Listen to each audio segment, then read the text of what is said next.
Kasey Kahne. He took fuel only on the restart, and he's got company in the big pile. Junior, the 8 car has crashed. Dave Blaney, John Andretti was involved.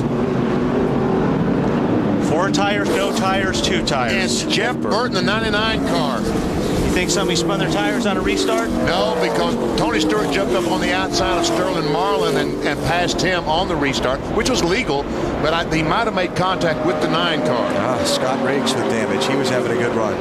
Kasey Kahne took fuel only on his pit stop, got out front with the lead. Good start. Let's watch here. Tony gets on the outside of the 40. I think when he goes up on the outside of the 9, wait a minute, we'll see. But you know what? What caused that? You got a guy that's not on new tire. Wow. BP, there's a big fight in the 20 pit. Tommy Baldwin, a number of the Dodge guys came down to talk to the 20 crew members. NASCAR officials do have Tommy Baldwin. They are trying to break this up. Huge altercation down here in the 20 pit, guys. Man. Here's my point on this deal, guys. When some guys take tires, some guys don't take tires. If you don't have new tires, you can't go into turn 1 as hard as the guy that's got new tires. So Kasey Kahne went into the corner, but he couldn't charge the corner like Tony Stewart, who had the new tires. The 2004 season was extremely rough for Kasey Kahne. It was his rookie season and he was so close to wins after dominating races. And one of them that got away from him was at Chicagoland, when he was leading the race on a restart and Tony Stewart got in the back of him. And that sent it over the edge for Kasey Kahne's team. They walked down to Tony Stewart's pit stall and they ended up breaking out into a fight with his pit crew members because of this. Kasey Kahne was so close to winning so many times, and today looked to be the day. And unfortunately for Kahne, and unfortunately for that 9 team, it wasn't. And ironically, Tony Stewart would actually go on to pick up the win on that very day and that very race at Chicagoland. Elliott now getting a challenge from Tim Richmond, but he closes again right in behind Earnhardt, coming down off turn 4. And Earnhardt loses it, goes on the grass, comes back, and Elliott goes inside. And Earnhardt still got the lead. Incredible piece of driving by Earnhardt. Earnhardt went on the grass down the home straight and was still able to hold on to his lead. And now Elliott gives up low and goes high. And he's loose in the turn and has to drop back. He got the wiggling around. Elliott almost went to the wall. And right now it's Terry Labonte with that big engine bidding for the lead alongside Earnhardt. Earnhardt trying to hold him off. Elliott is back in the number 4 position. Richmond's running 3rd. Earnhardt trying to hold off the challenge of Labonte. Let's go back to the first bumping circumstance here that seemed to bring this on. That's Earnhardt leading. Bill Elliott is right behind him. Now there's a bump right there. Earnhardt is knocked loose down the grass. Going on the grass might have helped him, Donnie. Yeah, well, I tell you, really, Elliott had to back off because he didn't know which way Earnhardt was going to go coming out of the grass. Now comes the action right now. This is just pure hard racing between drivers who built NASCAR. Dale Earnhardt Sr., Darrell Waltrip, and Bill Elliott just battling it out for the Winston All-Star race back in the day. Dale Sr.'s infamous pass in the grass, which actually wasn't even a pass. Dale Sr. was already in the lead, but I guess it just sounded better, didn't it? But this racing was just off the walls insane. Something I hope NASCAR can get back to one day, but it's great that we can relive these moments. Serious case of bump drafting that went bad, I think.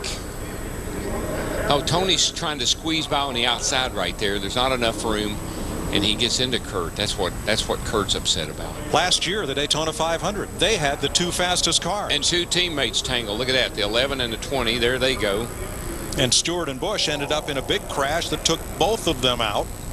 And one or the other of them probably would have gone on to win the race absent that. Yeah, there just was not enough room left up there on the high side. Darrell, I'm not real sure good how your car's driving, but how about if we call it a night? I'm telling you. That's just what that's what I was telling you about that first wreck. You know the crew chiefs are saying, look, you saw what happened. Now let's don't have any of that. Demolition derby, baby.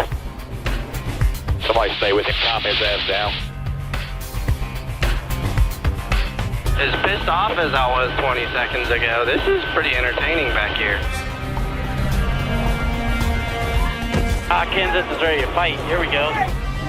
Man, when you get back Kenseth that hot, you've really done something. The pit crews are in there scrambling. It's like a rugby scrum down there. The pressure of the chase. We saw it right there. A lot of anger vented towards you at the end of this race. Take us to, first of all, what happened with Denny Hamlin? Well, I think first off, the Detroit General Parts Ford was good today. We're probably going to have a 4th or 5th place run and just didn't catch a break in so many different ways, but I'm really proud of running Team Penske. And then, through just this whole sequence of events, I think the 20 car gotten back at me on one of the restarts, just a racing deal. I wasn't mad at him, but when the last yell came out, he got the waiver on when he came by and swung at my car and tore the whole right front off of it. And when we were restarting 5th with no right front on it, we fell all the way back to 16th and ruined our day and gave us a big chase hurt, which is unfortunate. And then for some reason after the race, the 11 stopped in front of me and tried to pick a fight, and I don't know what that was all about. And he swung and hit at my car, so I figured if we're going to play car wars under yelling after the race, I'll join too. So, those guys can dish it out, but they can't take it, and I gave it back to them, and now they want to fight. So. One of the most intense nights in NASCAR, in my opinion, was the 2014 Chase race at Charlotte. It was the inaugural NASCAR elimination playoff system they introduced in 2014, and man, tempers were boiling over. Early on in the race on a restart, Keselowski would wall Matt Kenseth, basically cutting Kenseth's tire down and damaging his race car. On the final restart of the race with 2 laps to go, Denny Hamlin held at Brad Keselowski on the restart, and Keselowski dropped and fell back a ton of positions. Hamlin threw some bad blocks, Keselowski said, and he was unappreciative of it. He would then go try to wreck Denny Hamlin on the cooldown lap, miss. Then for some reason he wanted to go wreck Matt Kenseth after he was the one who wrecked Matt Kenseth in the first place. Tony Stewart got upset, backed it into Keselowski as Keselowski was backing up and damaged his race car. Then, after all of this, when we all thought it was settled and done, Keselowski was going in between his hauler to go back and change clothes, I would assume. Kenseth, out of nowhere, comes in like a flying bullet and grabs Brad Keselowski and holds him to express his displeasure. This is when the altercation broke out between Matt Kenseth and Brad Keselowski's pit crew. And then Matt Kenseth's pit crew got involved, and it was a huge mess. Joey Logano through 3 and 4 for the final time. There's the contact. He does get to him. The 11 on the inside. He gets into the wall. Dylan's going to win it at the line.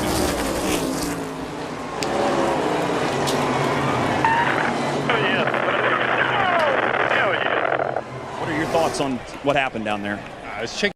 There's no doubt about it. He's 4 car lengths back. Not even close. Then he wrecks the 11 to go along with it. And then he's going to go up there and thank God and praise everything with his baby. It's a bunch of BS. It's not even freaking close. I mean, dude, I get it, bump and run. I get it. I didn't back up the corner at all. He came in there and just drove through me. It's ridiculous that's the way we race. Unbelievable. I get bump and runs. I do that. I would expect it. But from 4 car lengths back, he was never going to make the corner. And then he wrecks the other car. He wrecks the 11 to go with it. So what a piece of crap. Looking to make a spot in the 2024 playoffs was Austin Dillon. Win and you're in. And he knew this was his last shot, most likely, to make it in the playoffs. He did what he had to do, in his own words.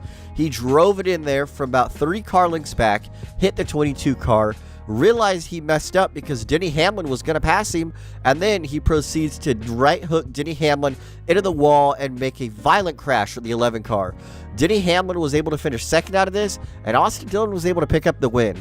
This was just a joke of a finish. I'll go to their crew chief right next to me. Just follow in a row. That's all we're going to finish here. That's Mike Wallace in the 7 car, Stephen Wallace in the 66, and David Stremme in another car owned by Rusty. Oh, we got a spin. It's a tap from Wallace. Right behind you. Oh, the big one in turn 1, heavy contact. Cars in the wall. Stephen Wallace heavily damaged. There comes Kyle Krisiloff down. David Rudiman involved. Oh, heavy damage on Stephen Wallace's Chevy. He was having such a great run. And Kyle Busch has damage on the right front of his Toyota. See the intensity level coming up on these guys. We saw Mike Wallace look like he was going below David Rudiman right here, but they ran up on a slower car. Wow. Right. Man. That's Kevin LePage's 61 that Carl Edwards went up across the back of. And then it all broke loose behind him. Carr slipping and sliding. Kelly Byers involved. Brad Keselowski, watch again. Oh, you see what happened here. This 61 was not up to speed, and it's almost like these guys moved over and didn't see him. Had no idea that he was coming out. They did. I'm sure that the spotters up there saw him on the apron. They weren't expecting him to come and join back right in front of the leaders. That's just a very unfortunate situation and a mistake on Kevin's part and his spotter. This will forever be one of, if not the stupidest things anybody has ever done behind a stock car. Kevin LePage merged back up on the track with the entire pack barreling down behind him, racing for the win. This was only about 20 laps to go in the race too, and it was extremely uncalled for Kevin LePage to even do this. I don't know whose fault it was, the driver, the spotter, a combination of both, but this should never happen in NASCAR, and I hope it never happens again because it ended so many days and created a very dangerous accident for the entire field.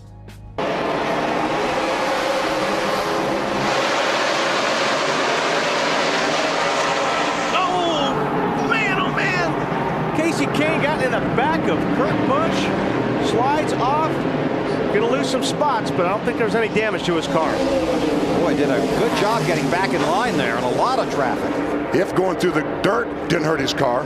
It goes wide, it's going to lose the spot. Oh, contact there. Kurt Busch got Casey Kane back. Got him back. This is exactly how you almost ruined your day so early on in the race. Kurt Busch braked early and Casey Kane was not expecting it and accidentally got into Kurt Busch as he went off course and lost multiple positions when he was in the lead. Then a little bit later, Kurt Busch wanted some retaliation and he would send it straight in there on Casey Kane and almost wreck him. This is exactly what you don't want to be doing so early on in the race because it could ruin your day. In 2022, Ross Chastain was definitely a menace on the racetrack. At an Indianapolis Motor Speedway, he decided he was going to cut the course. It is drying out. It is going to get more racing. What happened? A problem for Ty Gibbs. This is in the front. Oh, wow. Straightaway chicane, the Shelton chicane. I heard the crowd in the background, and I wasn't sure what happened. Oh, what? Oh, my gosh. He just gets tagged by Jesse Iwuji. What happened? Is he thinking? How does that happen? Yeah, we got to get another replay to see. Did the pace car pull out and slow him down pretty quickly in front of the field is the question. I had this happen. I was at ORP leading the race. Pace car pulled out in front of me. Stephen Wallace got me, spun me out leading the race. So I know what he's feeling right now, but man. It looks like the car's okay. When trying to get his lap back at Portland in the inaugural race the NASCAR Xfinity Series, Jesse Iwuji would crash race leader Ty Gibbs under yellow. Ty Gibbs was able to keep his position luckily and save his race car without too much damage, but Jesse Iwuji came flying in there without any hesitation, and I have no idea why he was going so fast under caution. I understand he was trying to get his lap back, but he definitely had to have seen the pace car and the leader, so I don't know what he was doing. Probably trying to run side by side through these. I think did he just lose it? I don't know where Cody Ware came in. I saw Matty D was really close to him. He pulled right out in front of him. Right wow. there. Oh boy. That was one of those days of thunder moments right there. It's a dust cloud. Yeah. That was that time when you don't want to head for the smoke. I'd like to go back and see that replay again. The 21 I thought was right on the back bumper of Priest when he got loose. Yeah, that's what I'm curious is how Ryan Priest lost, traction in the rear and the car came around. You're going to win this race for me because it could be out of my hands. We've already packed the pit equipment up. It's already in the hauler, Clint. Well, how about the opportunity? I guess you're going to have to see who's got tires. Yeah, about everybody has tires except, as Jamie Little reported, Tyler Reddick in that 8-car. Of course, he's fallen all the way back to... Brad Coleman involved, Ron Hornaday involved, and up front, Robbie Gordon by Ambrose, who goes back on him. Caution flags waving. We're being told, Robbie Gordon still in line in second place on the racetrack. We're being told that he is going to be back around 12th place after they reviewed the scoring and put him in and determined that that's where he should be.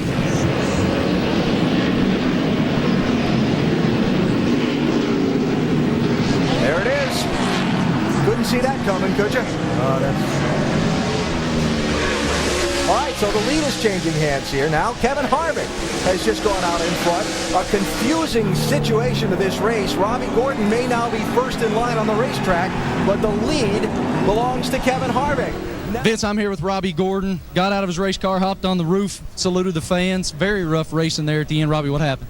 Well, if you want to know my opinion, I won the race. So I completed all the laps. And if you've seen this happen before, guys get spun when they slow down. That's exactly what happened with Marcus. He spun when I slowed down, and they tell me I'm going to go back to 17th. It's not the way it is. It's happened many times. They set precedents before, and we'll appeal it. We won this race.